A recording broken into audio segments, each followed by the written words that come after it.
بھائی وہ ایک شادی شدہ جوڑا ہے، کیوں نہیں چاہیں گے وہ بچہ اپنے لیے؟ اور یہ تو بہت خوشی کی بات ہے۔ بھائی میں تو اتنی خوش ہوں کہ میرا یہاں کھڑے کھڑے ناچنے کو دل کر رہا ہے۔ ناچو گے رستم میرے ساتھ؟ اور ملیا ہم ناچتے ہیں مل کے، بڑا مزہ آئے گا۔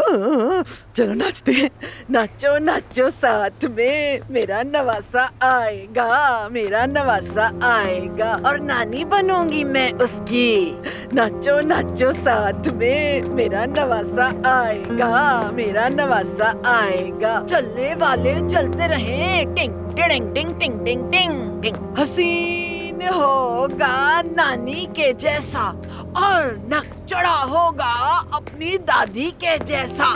ماشاءاللہ ماشاءاللہ، میری ملیحہ تو بہت باصلاحیت نکلی، لیکن یہ عورت جاہل ہے، قسم سے دماغی مریض ہے، پتہ نہیں کیا بنے گا اس کا، اسے تو کینسر جیسی بیماری بھی نہیں مار سکتی۔ اور خالہ کے جیسا نور سے روشن ہوگا، کلولو خاندان کا چشم چراغ آئے گا۔ بس کرو حوریہ، بس کرو، کیا بکواس ہے یہ؟ کیا ہو گیا عظمت صاحبہ؟ یہ کوئی عام جگہ نہیں ہے، دمیر کان کی حویلی ہے، سمجھی آپ؟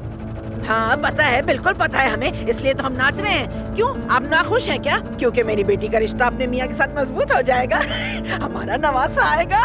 حوریہ بس کرو، تم بدتمیزی کر رہی ہو۔ کون سی بدتمیزی اس میں؟ ہونے دو پریشان ہونے، ان لوگوں کے پریشان ہونے سے کچھ بھی نہیں بدلنے والا۔ میری دعا ہے انشاءاللہ نواسا آئے گا میرا۔ حوریہ صاحبہ، ہاں کہیے۔ بات سنو میری، اصل فکر تو تمہیں کرنی چاہیے۔ اگر تم اس شہر میں اس وقت تک رہ گئی تو اپنے نواسے کو دیکھ لو گی، دمیر کان حویلی تو دور کی بات ہے۔ یہ بات تمہیں ابھی پتہ ہی نہیں ہے کہ تمہارا واسطہ کس سے پڑا ہے، لیکن جلدی تمہیں پتہ چل جائے گا۔ ڈنگ ڈنگ ڈنگ ڈنگ ڈنگ ڈنگ